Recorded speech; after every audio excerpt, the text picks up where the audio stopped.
Good evening. Tonight, I can report to the American people and to the world that the United States has conducted an operation that killed Osama Bin Laden, the leader of al-Qaeda, and a terrorist who's responsible for the murder of thousands of innocent men, women, and children. It was nearly 10 years ago that a bright September day was darkened by the worst attack on the American people in our history. The images of 9/11 are seared into our national memory.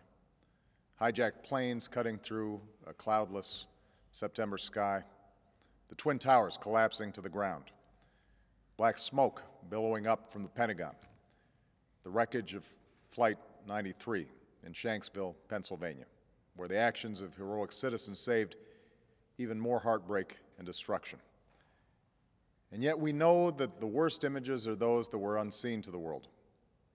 The empty seat at the dinner table, children who were forced to grow up without their mother or their father, parents who would never know the feeling of their child's embrace, nearly 3,000 citizens taken from us, leaving a gaping hole in our hearts. On September 11th, 2001, in our time of grief, the American people came together. We offered our neighbors a hand, and we offered the wounded our blood. We reaffirmed our ties to each other and our love of community and country. On that day, no matter where we came from, what God we prayed to, or what race or ethnicity we were united as one American family.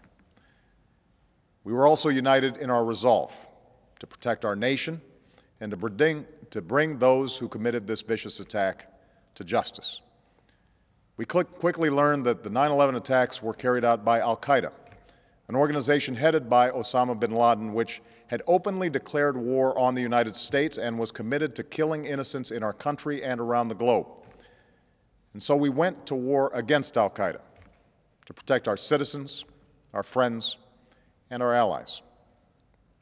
Over the last 10 years, thanks to the tireless and heroic work of our military and our counterterrorism professionals, we've made great strides in that effort. We've disrupted terrorist attacks and strengthened our homeland defense. In Afghanistan, we removed the Taliban government, which had given bin Laden and al-Qaeda safe haven and support. And around the globe, we worked with our friends and allies to capture or kill scores of al-Qaeda terrorists, including several who were a part of the 9/11 plot. Yet Osama bin Laden avoided capture and escaped across the Afghan border into Pakistan. Meanwhile, al-Qaeda continued to operate from along that border and operate through its affiliates across the world. And so shortly after taking office, I directed Leon Panetta, the director of the CIA, to make the killing or capture of bin Laden the top priority of our war against al-Qaeda, even as we continued our broader efforts to disrupt, dismantle, and defeat his network. Then, last August, after years of painstaking work by our intelligence community, I was briefed on a possible lead to bin Laden. It was far from certain, and it took many months to run this thread to ground. I met repeatedly with my national security team as we developed more information about the possibility that we had located bin Laden hiding within a compound deep inside Pakistan. And finally, last week, I determined that we had enough intelligence to take action and authorized an operation to get Osama bin Laden and bring him to justice. Today, at my direction, the United States launched a targeted operation against that compound in Abbottabad, Pakistan. A small team of Americans carried out the operation with extraordinary courage and capability. No Americans were harmed. They took care to avoid civilian casualties. After a firefight, they killed Osama bin Laden and took custody of his body. For over 2 decades, bin Laden has been al-Qaeda's leader and symbol, and has continued to plot attacks against our country and our friends and allies. The death of bin Laden marks the most significant achievement to date in our nation's effort to defeat al-Qaeda. Yet his death does not mark the end of our effort. There's no doubt that al-Qaeda will continue to pursue attacks against us. We must, and we will, remain vigilant at home and abroad. As we do, we must also reaffirm that the United States is not and never will be at war with Islam. I've made clear, just as President Bush did shortly after 9/11, that our war is not against Islam. Bin Laden was not a Muslim leader. He was a mass murderer of Muslims. Indeed, al-Qaeda has slaughtered scores of Muslims in many countries, including our own. So his demise should be welcomed by all who believe in peace and human dignity. Over the years, I've repeatedly made clear that we would take action within Pakistan if we knew where bin Laden was. That is what we've done. But it's important to note that our counterterrorism cooperation with Pakistan helped lead us to bin Laden and the compound where he was hiding.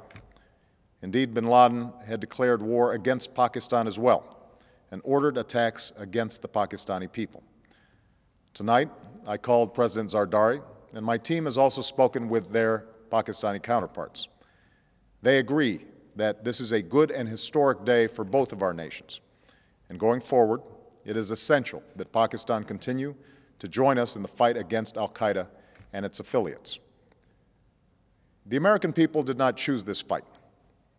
It came to our shores and started with the senseless slaughter of our citizens. After nearly 10 years of service, struggle, and sacrifice, we know well the costs of war. These efforts weigh on me every time I, as Commander-in-Chief, have to sign a letter to a family that has lost a loved one, or look into the eyes of a service member who's been gravely wounded. So Americans understand the costs of war. Yet, as a country, we will never tolerate our security being threatened, nor stand idly by when our people have been killed.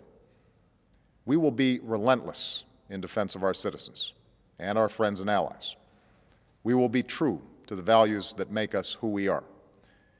And on nights like this one, we can say to those families who have lost loved ones to al-Qaeda's terror, justice has been done. Tonight, we give thanks to the countless intelligence and counterterrorism professionals who've worked tirelessly to achieve this outcome. The American people do not see their work nor know their names, but tonight they feel the satisfaction of their work and the result of their pursuit of justice. We give thanks for the men who carried out this operation, for they exemplify the professionalism, patriotism, and unparalleled courage of those who serve our country. And they are part of a generation that has borne the heaviest share of the burden since that September day. Finally, let me say to the families who lost loved ones on 9/11 that we have never forgotten your loss, nor wavered in our commitment to see that we do whatever it takes to prevent another attack on our shores.